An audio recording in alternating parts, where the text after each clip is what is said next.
welcome back. And we were talking about Egypt and how beautiful it is, and its different faces in the eyes, not in Egyptians, but in the eyes of a visitor, a foreigner. How do they see it?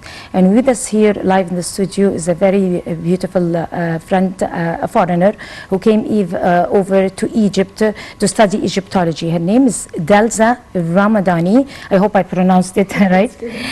From Albania. Good morning, Delza. Good morning. Can you pronounce your name so that we... Delza, okay. Yes. So please tell us about, is this your first visit to Egypt? And why did you choose Egypt to come over at this time of the year? This is my second time in Egypt. The first time I was here with my father on a little vacation to explore the pyramids and look into the museum. But we were mainly in Giza, so it wasn't really in Cairo. So now I am here. I'm going to stay here for 4 more months and study at the USC. I do different courses, so I am really interested in, as you said, Egyptology and your history and your culture. So it's really nice being here physically and learning and seeing it at the same time. Right. What is that created the passion for studying Egyptology over here? I mean, did you read about Egyptian history while you were studying in school? Or what exactly that drove you to come over to Egypt and live here and study the history and study Egyptology to be your major? Well, it's from different kind of perspectives, but my father and I are really interested in your history, and as kids we would watch documentaries and read together about the Egyptian history, and so the interest really started young. And being in Norway, because I was born in Oslo, but my parents are originally Albanian from Kosovo. So being in Norway and studying Egyptian history, I mean, yeah, you get to read about it and, as I said, look into documentaries and articles, but being here and actually living under it, and actually seeing it, and while being exposed to the culture at the same time, it's a whole different world. What really attracted you in the Egyptian history? Of course, there are different eras and decades and dynasties in Egyptian history that you're going to find and read about. But for every dynasty, there is a certain philosophy and a certain wisdom. So exactly how far have you reached in Egyptology? We've just gotten done with the first week, so not too far, but definitely like different pharaohs or like kings, and also like all the way to Cleopatra, and like just seeing how the history changed throughout the dynasties is really, really interesting to me, and see like the difference in how they used to live and the social life, and it's so interesting to look into and realize like, wow, so like a long time ago they were actually like able to live in a certain way, and what way they were ruling, and I find it really, really interesting to see their like life and how they were able to do it. But yeah. Right. Did you visit places in Egypt probably before you joined in at university? Yeah, I mean, here and there, like mainly the museums. Of course, I've been to the pyramids as well. Your new museum that newly opened, the civilization one, that you guys had an amazing parade for. So we recently visited that with university, of course. That was really interesting, seeing the royal mummies as well. So yeah, no, I'm really looking forward to visit a lot of places around, not only Cairo, but also Egypt. I would love to go south to Luxor, for example, and look into the temples and especially the Red Sea. So I have quite a bucket list out here that I really want to get through while I stay here. So yeah. Right, but you have, dealt with the Egyptian society and the people, and what is your intake about the Egyptian community and the people there, the citizens? How do you describe Egyptian society? Great people, so welcoming, so warm, so nice, they're so helpful. Just like stranger will come up to you and ask if you need anything or if you need any help, and they're really interested in where you come from as well. So it's really nice to express that I'm from Norway but original Albanian, and we get to have a little chat. So that also helped with, of course, catching up on some Arabic as well. So Egyptian people are just so open and so welcoming. It's really, really nice being out here. So you feel really welcomed in your country. So yeah. What exact things that you found in Egyptian society and the Egyptian cuisine, or probably the Egyptian culture, the music and things, in modern life? I mean, you came to study into history. I mean, you are studying history. But what exactly did you find in modern life that you thought might be also worth the experience? I really love your music. I am really into that, and it's great hearing it around, like only in the streets even. So you guys are also really good at parties, I reckon, and have big weddings, and so I would really like to be in one and see one in person to kind of see how you guys celebrate. And you know, listen to classic music or the contemporary one? So I've heard a lot of Egyptian rap also. Very popular. That's, yeah, of course, I've heard it a lot around. So yeah, it's different. It's the culture perspective from like a modern as well. It's great. It's of course different to what I'm used to, because Oslo is also a really small city. Kosovo is a really small country, but only Cairo is like 20 million people. So it's like, wow, like it's so much to take in, and you know, it's so much to experience out here. So yeah, it's different every day. Of course, it's different every day, and we are very friendly with people who come over to Egypt, regardless of who they are. I've really experienced that. We're very accepting and very friendly, and we like to sit down with people and know people and, you know, share meals and everything. But about the Egyptian culture, what attracted you most? Because Egyptian culture is a variety of elements. It's not only one thing. I mean, if you go to, you stay in Cairo, there is one culture and one music beat. You go to Upper Egypt, a different one. You go to Sahel. There are lots and lots and lots of different cultures that at the end of the day, that is Egyptian culture, that makes it unique. Yeah, that's very true. I'm really looking forward to also like traveling around and see the differences and kind of compare to what the different cities have to offer, and you know, with also like the culture, but also the food I've heard is really great from areas to areas. So it would be really nice during my stay to travel around the cities and compare and see the differences between the cultures and the Egyptian people. So I'm really looking forward to that. Did you find the gap between the Egyptian culture and the Albanian one? I mean, of course there are different trades and things, but did you find similar things? The friendliness, I would say, and the welcoming. We also are very, we get very excited when foreigners like come to our country and see our country. But yeah, definitely that, and the warmness, and also great food, I must say. But yeah, definitely that. It's a quite big similarity. The reason I asked you that question, because every visitor who comes over to Egypt, regardless where he comes from, they would say, I found something in similar with my culture. Sometimes he comes from a totally different place, and they find something similar in Egyptians.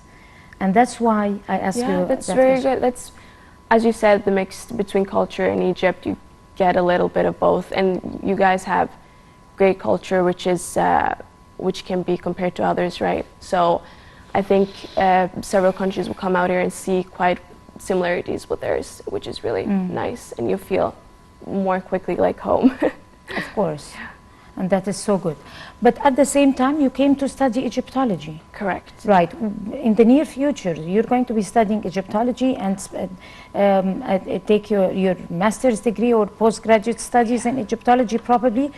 What are you going to do later on in the future? You're going to stay in Egypt, or you're going to go back home? I am planning to go back home. I'm only staying here for this semester, unfortunately. I have a major or a background in psychology, and I also worked as a teacher back home, so it's quite a bit mixed. What do you teach? Norwegian, English, I teach, and art and crafts I have. Okay. So I will going back home and decide on what kind of direction within psychology I am going to do my master's. So yeah, I will definitely stick with the psychology, but that's why I'm out here, because this has been like a big interest of mine since I was a kid. So okay, before I do the master's, let's go to Egypt and actually live out the Egyptian dream. So yeah. That's right. if someone asks you that they're going to be visiting somewhere in Egypt or coming over to Egypt, if you'd like to recommend a place or something, or a special time, season to visit Egypt, what would you say? I would say the narrow streets. They're The alleys in yeah, Egypt? so like the Midtown Cairo? locals and yeah, absolutely. Just walking around, you'll meet great people and just like great little stores, and it's like such an experience at itself.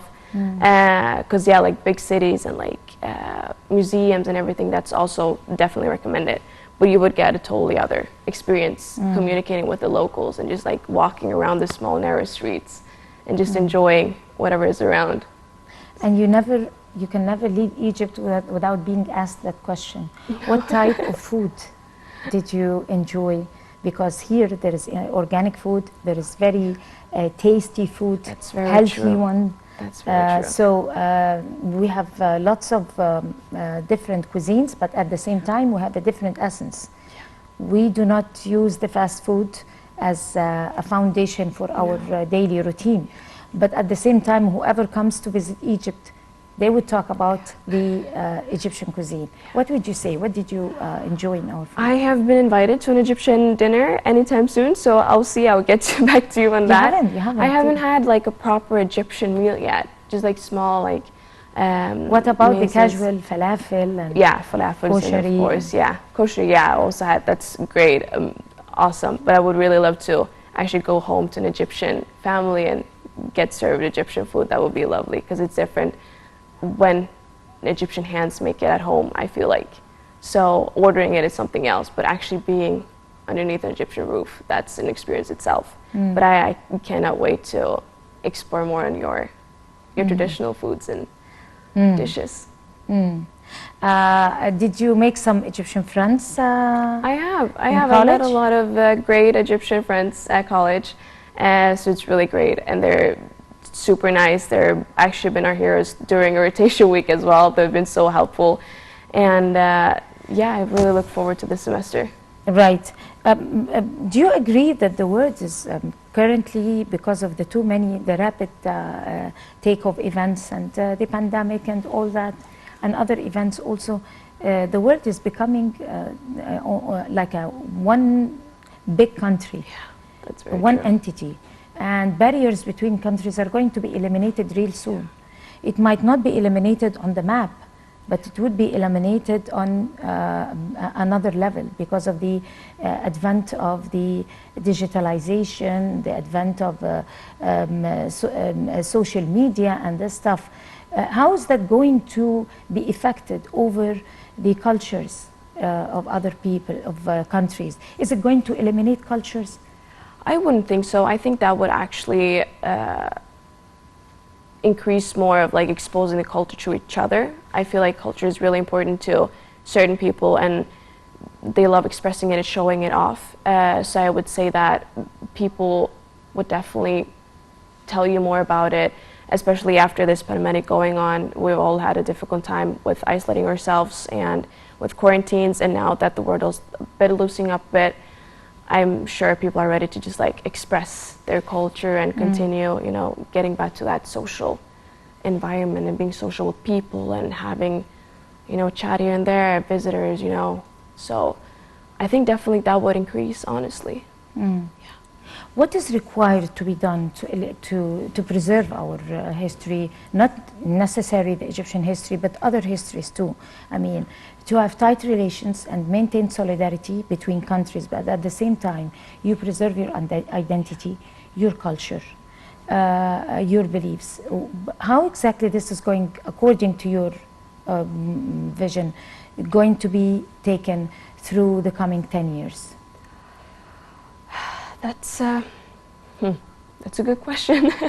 And I would say as long as you are aware of it and learn your people around it and, you know, talk about it more frequently, I think that would just like, because in the future it's only like, that's our generations, you know, that's going to be our kids, our grandkids. So, you know, teaching them and showing them the specific cultures, and culture is so much more than only language and food, and it's history, it's clothing, it's language, it's it's much deeper than the only like social events in a way. So I would say for us to be able to be aware of the different cultures and how beautiful it is within this great world, because we have plenty of different cultures that we can compromise and experience. And I would definitely say the key to that is just express it and talk about it, show the world as much as you can, because it's, as I said, much more than only, you know, a language in a country.